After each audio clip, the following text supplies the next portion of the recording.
morning on this day of Shabbat, this day of rest, this gift we are given each and every week to pull back from the rigmarole, if you will, of our normal lives and to just pause and take a deep breath. So I encourage everyone throughout our service to take a lot of deep breaths, to sing, to join in when you know the words, or even if you don't, to hum along to the melodies, and we'll enjoy this Shabbat together. Our service begins on page 74 with the singing of Ma Tovu.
Sovereign of the universe, with divine wisdom you have made our bodies, combining veins, arteries, and vital organs into a finely balanced network.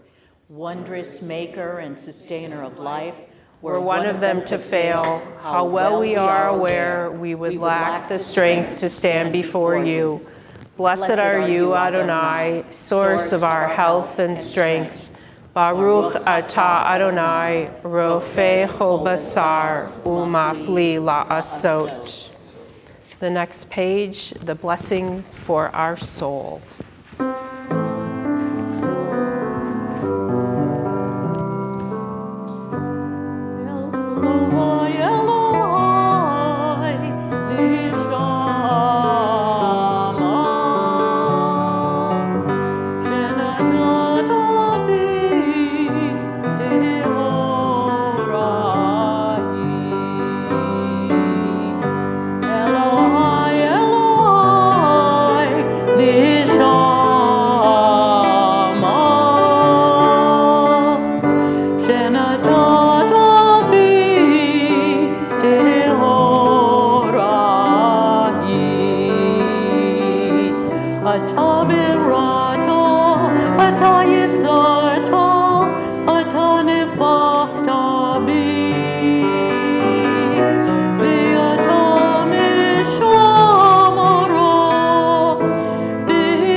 Page 83, we have an alternate reading to the section known as Nasim B'chol Yom that lets us thank God for the daily miracles and blessings in our lives. This alternate reading acknowledges how blessed we are, but also helps us to set an intention for each and every day to live each day to its fullest and to be our best selves. As I awaken, let this be my thought. May my day be filled with acts of loving kindness. Let me be drawn to learning and discernment, and may my actions be shaped by mitzvot. Keep me from iniquity, disgrace, and sin. May I not be overwhelmed by temptation or despair. Distance me from evil people and false friends. Let me cultivate a life of goodness. May my hands reach out in kindness, and I will serve God through acts of righteousness. Today and every day may I merit your mercy by living my life with compassion and love. Holy One of blessing, draw me to your words. Teach me the art of sacred living. Baruch atah Adonai, hamelamed chasadim tovim le'amo Yisrael. Page 94.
The song that we just sang acknowledges that God is the creator and deserving of our praise.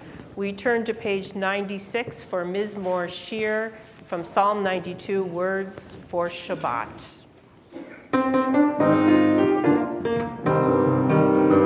Mizmor Shir leYom HaShabbat, Tom lehodot la'Adonai, ulezomer l'shimcha elyon, ulezomer l'shimcha elyon, lehagid baboker chastecha, be'emunat ha'alelot, alei asor, alei nobel, alei higayon beginor. Mizmor Shir leYom HaShabbat, Tov lehodot la'Adonai, ulezomer l'shimcha elyon, ulezomer l'shimcha elyon. Kisim Ani Adonai b'cholecha, b'maaseh yadecha ranei. Mokanu maaseh Adonai, me'od amku makshavotecha. Mizmor Shir leYom HaShabbat, Tov lehodot la'Adonai, ulezomer l'shimcha elyon, ulezomer l'shimcha elyon, ulezomer l'shimcha elyon.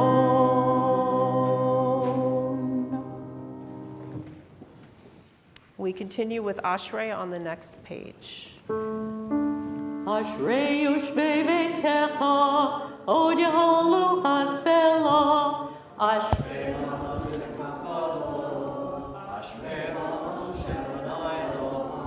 Tehillah l'David, arom yimcha Elohai hamelech, arvacha shimcha le'olam va'ed.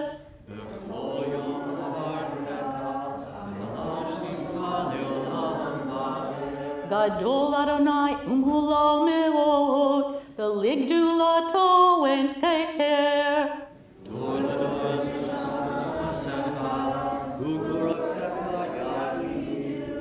Hadar kevod hodecha, v'divrei nifliotecha asicha.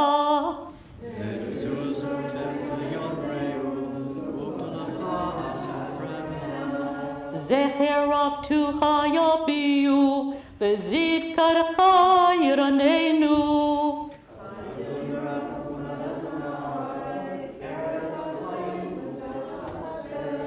טוב אדוני לכל, ורחמיו על כל מסוף.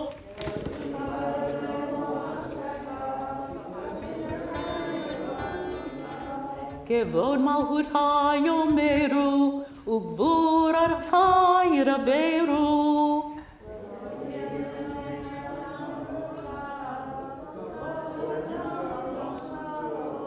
מלכות המלכות כל עמים, וממשלתך בכל דור ודור.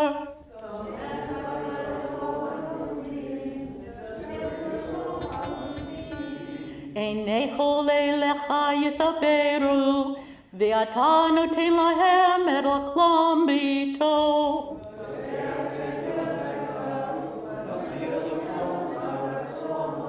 צדיק אדוני בכל דרכיו, וחסי בכל מעשיו.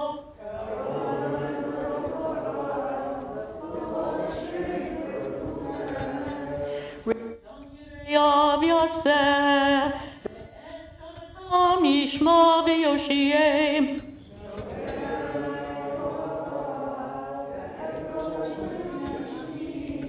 תהילת אדוני ידבר פי, ויברך כל בשר, שם קודשו לעולם ועד. אנחנו נברך יה, מעתה ועד עולם. הללויה.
Before we conclude this section and move on to the next part of our service, this first part of our service is really warming up, waking up, getting ready to move into the formal prayers of our service.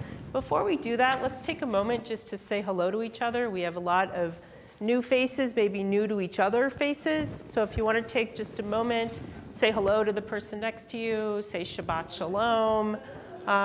Let's get to know each other.